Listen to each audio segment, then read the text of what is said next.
Welcome to another episode of the AI-driven Swebbcast.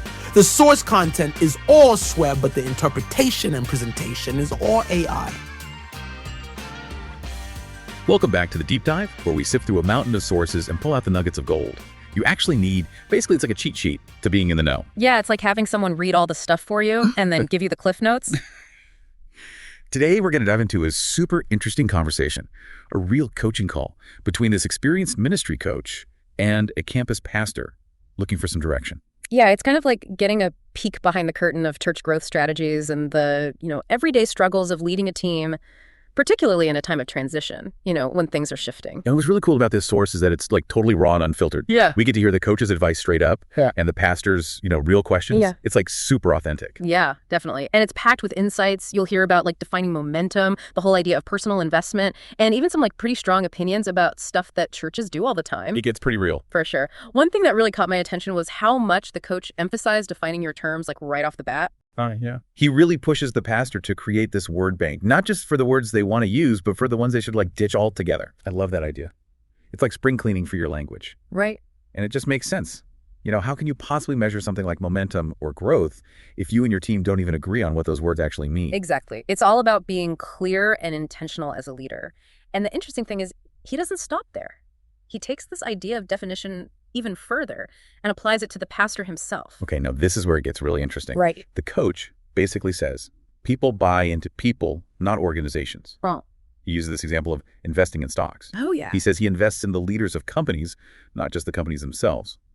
So he's saying the pastor is the product people are investing in. It's a really powerful way to think about it. And it totally challenges the traditional view of leadership and church growth. It shifts the focus away from programs and systems and onto that human connection. Definitely. And he even says trying to pastor people just from the stage is like a monologue, not an actual relationship. Which makes total sense. You can't build real connections from a distance.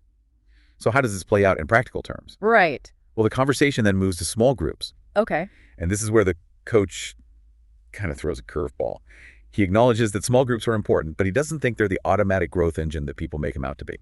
Right. A lot of churches struggle to fill their small groups, even when they have all this stuff online and announcements, trying to promote them. So what's the answer? He says personal investment. Okay. He actually had this rule where small group leaders had to personally recruit at least half of the group before he would even promote it publicly. Wow. He wanted to see that they were invested in the group's success. That's super interesting. It's like he's forcing them to buy in from the very beginning. Exactly. And I bet that creates a sense of ownership and responsibility. Definitely. So we've got this theme of personal connection for the pastor himself and for the small group leaders. But what about the Sunday service? Yeah, well, he calls the Sunday service the main engine of church growth. But he's pretty straight up about what makes a service actually effective. He even compares a bad service to like lying to the congregation. Whoa. Okay. He says if you hype it up and it falls flat, you're just wasting people's time. Yeah. And that can actually be really harmful. Yeah, that's pretty intense. But he has a point. It's like serving a dessert that's all whipped cream. It looks amazing, but it's basically empty. You're just left feeling unsatisfied. Exactly. So how do you avoid that? The coach really pushes the pastor to figure out what makes his campus special. He says you got to move beyond vague answers like, we have a great kids program or our worship is awesome. You got to get specific. He wants hard data. Okay.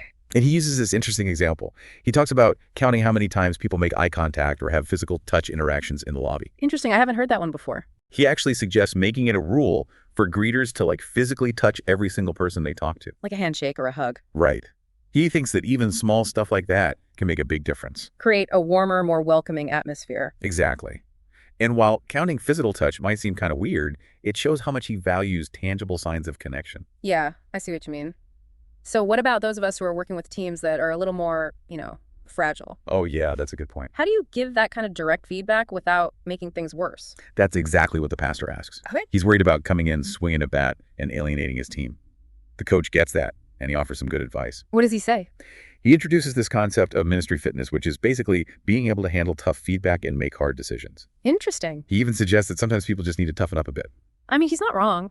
But he also has a softer approach for people who need a gentler nudge. Okay, how's that work? Instead of being super direct with criticism, he suggests starting with open-ended questions. Like what? He gives an example like, when it comes to ministry fitness, your ability to take hard feedback or make tough demands, where would you rank yourself? Oh, that's a good one. It gets people thinking without feeling attacked. Exactly. It's like planting a seed. Okay. You introduce the idea and let it grow. Mm-hmm. And then you can have better conversations about growth and development. I like it. So where does the conversation go from there? Well, it leads to this really interesting discussion about language. Hmm. The pastor says he feels like a lot of church language has become really predictable and overused. Oh, yeah, for sure. The coach totally agrees, and he shares this amazing exercise he did, where they spent a whole day analyzing their language. What did they do? They brainstormed all these common church phrases and categorized them, like event language, host language, worship language, that kind of thing. Then they debated each phrase. Should we keep it? Should we kill it? Can we find a better way to say the same thing? So they were getting rid of all the cliches and trying to be more authentic and engaging. Exactly. And the coach tells the pastor to do the same thing with his team. He says we have to be careful about the language we use both internally and externally. It's easy to fall into those patterns. He even gives specific examples of how they changed the way they talked about giving. Instead of "it's time for the offering," they started saying things like, "let's activate generosity." It's subtle, but it changes how people view giving. Makes it more positive. Right. And he also challenges the pastor to think about phrases like, "you don't want to miss this," or "God's got a powerful word for you." Yeah, I can see how those could sound insincere. Especially if the experience doesn't live up to the hype. Right. It's like churches have their own secret language that doesn't make sense to anyone else. Exactly. And when we rely on those predictable phrases, we miss the chance to really connect with people. He wants them to come up with new ways to talk about their church. He gives them this thought experiment. If you had to invite someone to church this week, what would you say? And you can't use the words powerful or miss. That's a tough one. It forces you to think outside the box and figure out what actually makes your church unique. It's about moving past the fluff and offering something real, something that satisfies. We've covered a lot of ground, and there's still so much more to uncover. Stay tuned as we continue our deep dive into the world of church leadership and growth. So as we kind of keep digging into this coaching call, we hear the coach lay out two options for the pastor moving forward. One's a 2-night on-site visit, and the other's a series of coaching calls. Oh, interesting. So like a more hands-on approach versus remote. Yeah, and it's fascinating to hear him break it down, the pros and cons of each one. He usually charges $4,000 a month for these ongoing calls. Wow, that's pretty steep. It is, but he offers the pastor a much lower rate, like $500 a month. Okay, that's a big difference. Why is that? He's really transparent about it. He says it's because he has a connection with the pastor's supervisor. So it's like a little bit of a professional favor. Yeah, exactly. Yeah. It's a good reminder that relationships matter, even in these professional settings. Absolutely. So what does this discounted rate include? Pretty much everything. Regular calls, unlimited texts, email support, the whole 9 yards. That's a pretty sweet deal. And he doesn't stop there. He also suggests a 1-day on-site visit where he could talk to the whole campus pastor team. Oh, wow. So he's really going above and beyond. And he's willing to do it for basically just his travel expenses. Seriously. That's incredibly generous. He really seems to believe in the pastor's potential.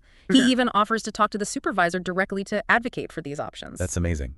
It really shows how much he values personal investment. Exactly. Yeah. It all ties back to that theme we've been talking about. So as we kind of zoom out from this coaching call and think about the bigger picture, what are the key takeaways for our listeners? I think one of the biggest things is that emphasis on defining your terms. It's so easy to throw around buzzwords without really understanding what they mean in a specific context. Right, you end up talking in circles and getting nowhere. Exactly.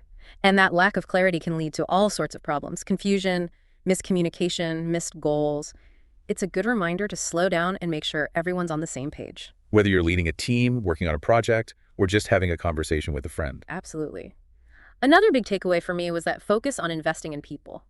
We saw it in the coach's approach to leadership, his advice on small groups, and even his willingness to invest in the pastor's growth. It's a powerful reminder that genuine connection is at the heart of any successful endeavor. People are drawn to people who care about them and are willing to put in the time and effort to build relationships. And that leads us to the final takeaway: the need for clear, authentic communication. Yeah, ditch the cliches and find new ways to express your message. We saw how the coach encouraged the pastor to change the way they talked about giving. Instead of saying offering, they started saying activating generosity. It's a small change, but it can make a big difference. It's about being intentional with your words and making sure they resonate with your audience. Getting rid of the fluff and offering something real. Before we move on to our final thoughts, I want to pause for a second and ask you, the listener, what has stood out to you the most in this deep dive? What are you taking away from this conversation?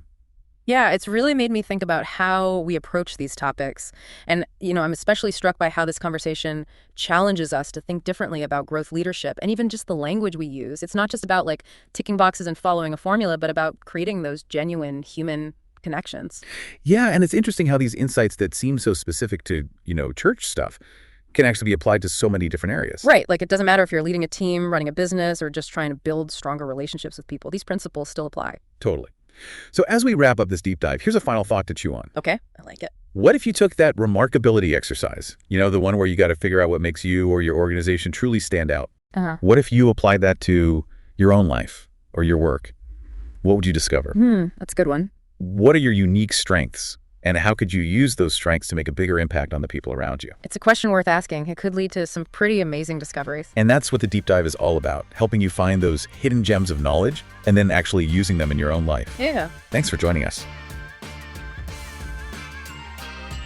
Are you going to do something with what you just heard? Or are you just trying to be entertained? Share this episode, then connect with Swebb. Bring him to your headquarters or visit him in Austin, Texas. Swebb is a productive disruptor for leaders and teams in churches and marketplace organizations. His goal is to make you better first, make you a friend later.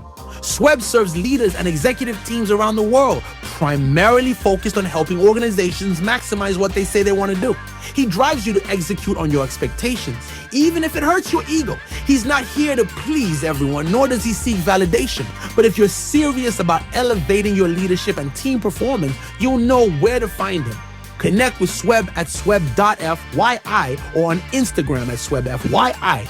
You doing all you said you'd do, that's what the church and the world needs.